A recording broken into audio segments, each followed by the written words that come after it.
Welcome to social post. నేను Nihal. So gold price అనేది all time high ఉంది. So ఇప్పుడు ఎవరైతే ఇన్వెస్టర్స్ ఆల్రెడీ చేశారో లేకపోతే ఎవరైతే చేయబోతున్నారో సో ఇప్పుడు వాళ్ళు అలాగే హోల్డ్ చేసుకొని ఉంచుకోవాలా లేకపోతే దాన్ని సెల్ చేయాలా? దీని గురించి మాట్లాడడానికి లలిత్ నాటక ఉన్నారు, స్టాక్ మార్కెట్ ట్రేడర్. సార్తో మనం మాట్లాడదాం. Hello sir, welcome to social post. Hello అండి. సార్, ఇప్పుడు గోల్డ్ ప్రైస్ అనేది ఆల్ టైమ్ హై వెళ్ళిపోయింది. సో ఇప్పుడు నార్మల్గా ఇప్పుడు ఎవరైతే ఇన్వెస్ట్మెంట్ చేయాలనుకుంటున్నారో వాళ్ళు ఇప్పుడు చేయొచ్చు అంటారా, లేకపోతే కొంచెం ఆగి కన్సాలిడేషన్ అటు ఇటు అయిన తర్వాత అప్పుడు చేయమంటారా? ఇప్పుడు ఎలా ఉంది మొత్తం market? As of now gold అయితే కన్సాలిడేషన్లో ఉందండి. ఓకే. ఇంకా మన ఆల్ టైమ్ హైని ఇంకా బ్రేక్ చేయలేదు. సో ఆల్ టైమ్ హై దగ్గర నుంచి ఒక డిప్ అయితే వచ్చింది. ఆ డిప్ నుంచి కూడా మళ్ళీ రైజింగ్లో ఉంది. ఈ రైజింగ్ ఎంతవరకు వెళ్తుంది? ప్రీవియస్ ఆల్ టైమ్ హైన్ వరకు వెళ్తుందా, అది బ్రేక్ చేసి ఇంకా పైకి వెళ్తుందా అనేది క్వశ్చన్ మార్క్ అది.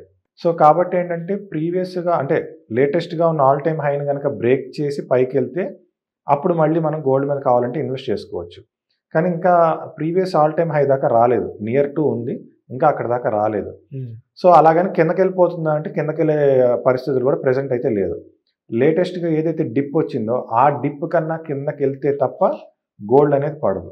సో ఇప్పుడు ప్రెసెంట్ ఏంటంటే సిల్వర్ అనేది కొంచెం మంచి ర్యాలీ అవుతుంది. సిల్వర్, అవును. ఎందుకంటే మనకి గోల్డ్ సిల్వర్ కొంచెం ఇంటర్లింక్ ఉంటాయి. లైక్ నిఫ్టీ, బ్యాంక్ నిఫ్టీ లాగా గోల్డ్ సిల్వర్ అనేది ఇంటర్లింక్ ఉంటాయి. అంటే ఇంటర్లింక్ అంటే ఎలా అంటే టెక్నికల్గా, నేను టెక్నికల్ పాయింట్ ఆఫ్ వ్యూలో చెప్తున్నా. సో ఇప్పుడు సిల్వర్ అనేది రైజ్ అవుతుంది, కానీ గోల్డ్ మాత్రం కన్సాలిడేషన్లో ఉంది. సో ఏంటంటే గోల్డ్ కన్సాలిడేషన్లో ఉంటే చాలు సిల్వర్ పెరగడానికి. ఓకే. ఒక కీ ఫ్యాక్టర్ అనమాట అది. గోల్డ్ పడిపోకుండా జస్ట్ ఒక పాజిటివ్ వేవ్లో కన్సాలిడేషన్లో ఉన్న దీన్ని అడ్డం పెట్టుకుని సిల్వర్ పెరుగుతుంది. ఓకే. సో సిమిలర్లీ మనకి నార్మల్గా మన ఇంట్రాడే మార్కెట్స్లో కూడా నిఫ్టీ, బ్యాంక్ నిఫ్టీలు ఎలా ఉంటాయంటే నిఫ్టీ కన్సాలిడేషన్లో ఉందనుకోండి, జస్ట్ ఆ కన్సాలిడేషన్ బేస్ చేసుకుని బ్యాంక్ నిఫ్టీ పెరుగుతూ ఉంటుంది. బ్యాంక్ నిఫ్టీ కన్సాలిడేషన్లో ఉందనుకోండి, దాన్ని బేస్ చేసుకుని నిఫ్టీ పెరుగుతూ ఉంటుంది.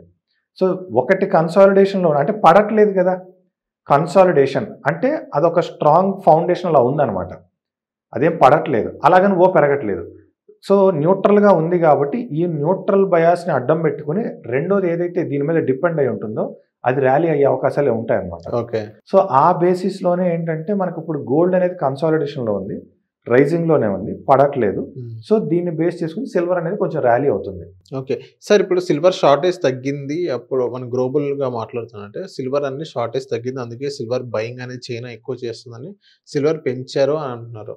సో ఇప్పుడు సిల్వర్ మీద మనం ఈ టైప్ ఆఫ్ ర్యాలీ సిల్వర్ ఫ్యూచర్లో ఉంటుంది అంటారా? అలాగే అంటే అదే టెక్నికల్గా చెప్పండి. టెక్నికల్గా ఇప్పుడు ఏంటంటే మనకి గోల్డ్ ఆల్ టైమ్ హై కనుక బ్రేక్ చేసింది అనుకోండి, సిల్వర్ ర్యాలీ ఇంకా కొనసాగుతుంది. అంటే ఆల్ టైమ్ హై అయితే ఎంతవరకు బ్రేక్ చేయొచ్చు అని అంటారు? రీసెంట్ హై ఏదైతే ఉందో అదే మనకి ఆల్ టైమ్ హై. గోల్డ్ ఇప్పటివరకు రీసెంట్ హై ఏదైతే ఉందో అదే ఆల్ టైమ్ హై. సో ఇప్పుడు ఆల్ టైమ్ హై కన్నా కొంచెం కిందనే ఉంది, ఒక డిప్ వచ్చి మళ్ళీ near to all time high వరకు వస్తుంది. దాన్ని కూడా బ్రేక్ చేస్తే అప్పుడు సిల్వర్ ఖచ్చితంగా ఇంకా ర్యాలీ అవుతుంది. గోల్డ్ కన్నా సిల్వర్ ఎక్కువ ర్యాలీ అయ్యేటట్టు ఐ మీన్ ప్రెజెంట్ అది చూస్తున్నాం. అంటే గోల్డ్ కనుక బ్రేక్అవుట్ జరిగితే సిల్వర్ ర్యాలీ కొనసాగుతుంది. ఒకవేళ గోల్డ్ ఆల్ టైమ్ హై నుంచి మళ్ళీ కిందకి రివర్స్ అయ్యింది అనుకోండి, అప్పుడు సిల్వర్ ర్యాలీ కూడా ఆగిపోతుంది, సిల్వర్ మళ్ళీ వెనక్కి వస్తుంది.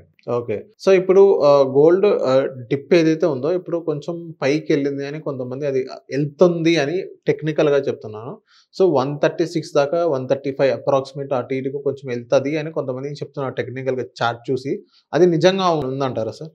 అసలు గోల్డ్ పెరగటానికి పాసిబిలిటీ ఎక్కువ కనపడుతుందండి, ఎక్కువ కనిపిస్తుంది. ఎందుకంటే ఈ పర్టికులర్ 2025లోనే అది చాలా సార్లు ఒక హై ఫామ్ చేయటం, కొంచెం కన్సాలిడేట్ అవటం, మళ్ళీ ఆ హైని బ్రేక్ చేయటం, మళ్ళీ కన్సాలిడేట్ అవటం, ఇలా హయ్యర్ హైస్ ఫామ్ అవుతూనే వెళ్తుంది మార్కెట్. అవును. సో ఇప్పుడు ప్రెసెంట్ అంటే ఈ పర్టికులర్ లేటెస్ట్గా వచ్చిన హై ఏంటంటే, లేటెస్ట్ హై ఏదైతే ఉందో ఇది బాగా మ్యాసివ్ మూవ్ అనేది వచ్చింది. కాబట్టి ఇంత మ్యాసివ్ మూవ్ వచ్చింది కాబట్టి ఈ హై బ్రేక్ చేసే పాసిబిలిటీ ఉంటుందా లేదా అనేది మనం వెయిట్ చేసి చూడాలి. ఓకే. సిల్వర్ కూడా అంతే మ్యాసివ్ మూవ్ వచ్చింది అంటారా? సిల్వర్ గోల్డ్ అంటే సిల్వర్ అనేది అంటే ఇప్పుడు గోల్డ్ ఏదైతే ఒక మ్యాసివ్ మూవ్ వచ్చిందో ఆ టైంలో సిల్వర్ అంత రాలేదు. బట్ సిల్వర్ దాన్ని కంపారిజన్ చేస్తే మూవ్ బాగానే ఉంది, కానీ గోల్డ్ అంత మ్యాసివ్ మూవ్ రాలా. కానీ ఇప్పుడు గోల్డ్ కన్సాలిడేషన్లో ఉంది కదా, దీన్ని అడ్డం పెట్టుకుని ప్రెసెంట్ సిల్వర్ మ్యాసివ్ మూవ్లోనే ఉంది. ఓకే. ఇప్పుడు గోల్డ్ అదే మూవ్ కంటిన్యూ చేసాం, ఆల్ టైమ్ బ్రేక్ చేసి ఇది కూడా సిల్వర్ కూడా మళ్ళీ కంటిన్యూ అయిపోతుంది. ఓకే. మళ్ళీ గోల్డ్ పెరిగితే మళ్ళీ సిల్వర్ కొంచెం డ్రాప్ డౌన్ అయ్యే అవకాశాలు అయితే ఉంటాయి. అదే గోల్డ్ అయితే ఇప్పుడు కొంచెం కన్సాలిడేషన్ కొంచెం కిందకొస్తే సో సిల్వర్ కూడా కొంచెం డ్రాప్ డౌన్ అయ్యే అవకాశం ఉండిద్ది కదా అంటున్నా. ఖచ్చితంగా ఓకే. గోల్డ్ కనుక మళ్ళీ ఆల్ టైమ్ హై నుంచి కానీ రివర్స్ అయితే రివర్స్ అయితే సిల్వర్ కూడా మళ్ళీ రివర్స్ అయ్యే ఛాన్సెస్ అయితే కనిపిస్తున్నాయి సార్, గోల్డ్ కానీ సిల్వర్ కానీ. గోల్డ్ అనేది మరి ఆల్ టైమ్ హై రీచ్ అయిన తర్వాత చూడాల్సిందే సార్ ఖచ్చితంగా. కాకపోతే టెక్నికల్గా అయితే అక్కడ ఆ ఒక్క రెసిస్టెన్సే తప్ప ఇంకా ఏ రకంగా చూసుకున్నా గోల్డ్ పడిద్ది అన్న సంకేతాలు అయితే లేవు. సిల్వర్ పడిద్ది అని సంకేతాలు ఉన్నాయి, సిల్వర్ కూడా లేవు. సిల్వర్ కూడా. కాకపోతే ఏంటంటే మనకి మూమెంట్ పర్టికులర్ ఇది ఇంకా పెరుగుతుంది అని చెప్పాలంటే మాత్రం ప్రీవియస్ హై బ్రేక్ అవ్వాలి. అది బ్రేక్ అయితేనే కానీ ఓకే ఇది పెరుగుతుంది అని చెప్పలేం. అవును, అది కాకపోతే ఏంటంటే పెరుగుతుంది అని చెప్పలేం కానీ పడిపోవడానికి అవకాశాలు చాలా తక్కువ ఉన్నాయి.